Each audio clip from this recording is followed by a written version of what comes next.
ಕುಂದಾನಗರಿ ಬೆಳಗಾವಿಯಲ್ಲಿ ಜಾತಿ ದಂಗಲ್ ನಡೀತಾ ಇದೆ. ವಾಲ್ಮೀಕಿ ಸಮುದಾಯವನ್ನ ನಿಂದಿಸಿದ ಆರೋಪ ಕೂಡ ಕೇಳಿದೆ.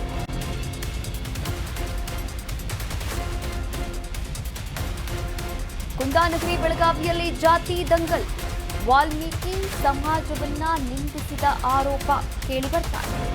ಅಶ್ಲೀಲವಾಗಿ ನಿಂದಿಸಿ ಕತ್ತಿ ಹಗುರವಾಗಿ ಮಾತನಾಡಿದ್ದಾರೆ.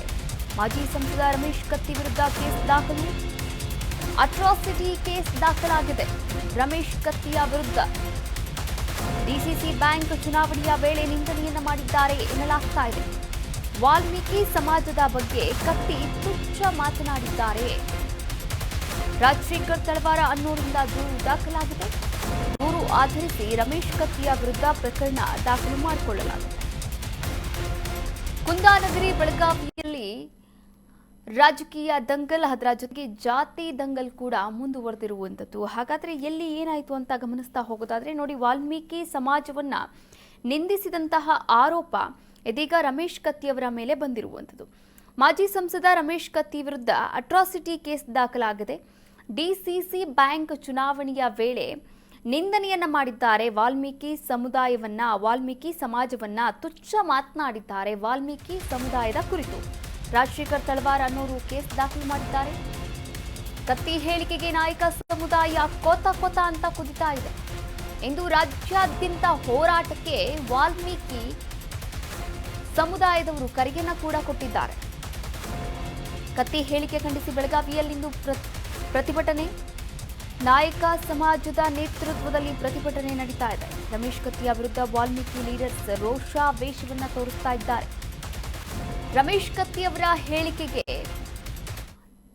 ವಾಲ್ಮೀಕಿ ಸಮುದಾಯ ಕೊತ ಅಂತ ಕುದಿತಾ ಇದೆ. ಇಂದು ರಾಜ್ಯಾದ್ಯಂತ ಹೋರಾಟಕ್ಕೆ ವಾಲ್ಮೀಕಿ ಸಮುದಾಯದ ಮುಖ್ಯಸ್ಥರು, ವಾಲ್ಮೀಕಿ ಸಮುದಾಯದ ನಾಯಕರು ಕರೆಯನ್ನ ಕೊಟ್ಟಿದ್ದಾರೆ. ಇನ್ನು ಕತ್ತಿ ಹೇಳಿಕೆ ಖಂಡಿಸಿ ಬೆಳಗಾವಿಯಲ್ಲಿಂದು ಪ್ರೊಟೆಸ್ಟ್ ಕೂಡ ನಡೀತಾ ಇರುವಂಥದ್ದು. ನಾಯಕ ಸಮಾಜದ ನೇತೃತ್ವದಲ್ಲಿ ಪ್ರತಿಭಟನೆ ಕೂಡ ನಡೀತಾ ಇದೆ. ರಮೇಶ್ ಕತ್ತಿಯ ವಿರುದ್ಧ ವಾಲ್ಮೀಕಿ ಲೀಡರ್ಸ್ ರೋಷಾವೇಶವನ್ನ ಕೂಡ ವ್ಯಕ್ತಪಡಿಸ್ತಾ ಇದ್ದಾರೆ. ಕುಂದಾನಗರಿ ಬೆಳಗಾವಿಯಲ್ಲಿ ಇದೀಗ ಜಾತಿ ದಂಗಲ್ ಆರಂಭವಾಗಿದೆ. ಡಿಸಿಸಿ ಬ್ಯಾಂಕ್ ಚುನಾವಣೆ ವೇಳೆಯಲ್ಲಿ ಎರಡೂ ಸಮುದಾಯದ ಮಧ್ಯೆ, ಅದರಲ್ಲೂ ಕೂಡ ಉಭಯ ನಾಯಕರ ಮಧ್ಯೆ ಈ ಸ್ಪರ್ಧೆ ಏರ್ಪಡುತ್ತೆ. ವಾಲ್ಮೀಕಿ ಸಮಾಜದ ಬಗ್ಗೆ ರಮೇಶ್ ಕತ್ತಿ ತುಚ್ಛವಾಗಿ ಮಾತನಾಡಿದ್ದಾರೆ, ನಿಂದನೆಯನ್ನ ಮಾಡಿದ್ದಾರೆ.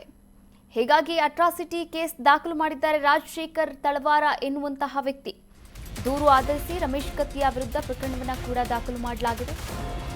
ವಾಲ್ಮೀಕಿ ಜನಾಂಗ ರೊಚ್ಚಿಗೆ ಏಳ್ತಾ ಇದ್ದಂತೆ ಸ್ಪಷ್ಟನೆಯನ್ನ ಕೂಡ ಕೊಟ್ಟಿದ್ದಾರೆ ರಮೇಶ್ ಕತ್ತಿ.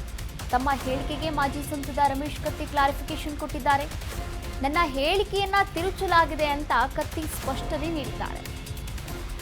ಡಿಜೆ ಹಚ್ಚಲು ಅಭಿಮಾನಿಗಳು ಒತ್ತಾಯ ಮಾಡಿದಾಗ ನಾನು ಬೇಡ ಅಂತ ಹೇಳಿದ್ದೆ ಅಂತ ತೇಪೆ ಹಚ್ತಾ ಇದ್ದಾರೆ ಆ ಒಂದು ಹೇಳಿಕೆಗೆ.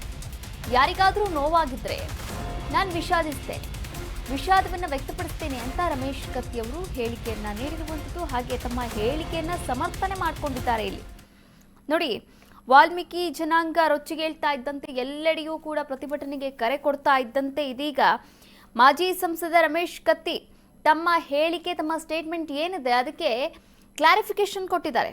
ನನ್ನ ಹೇಳಿಕೆಯನ್ನ ತಿರುಚಲಾಗಿದೆ ಅಂತ ಕತ್ತಿ ಸ್ಪಷ್ಟನೆಯನ್ನ ಕೂಡ ಕೊಟ್ಟಿದ್ದಾರೆ.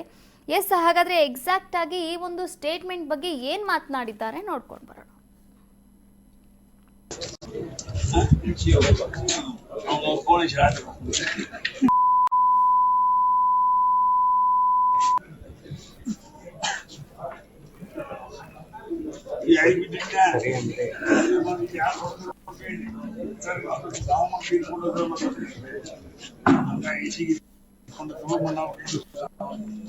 ಖಾಲಿ ರೂಪಾಯಿ ತಗೊಂಡ ಹೇಳಾಗ ಬ್ಯಾಂಕ್ ಖರ್ಚೈತಿ.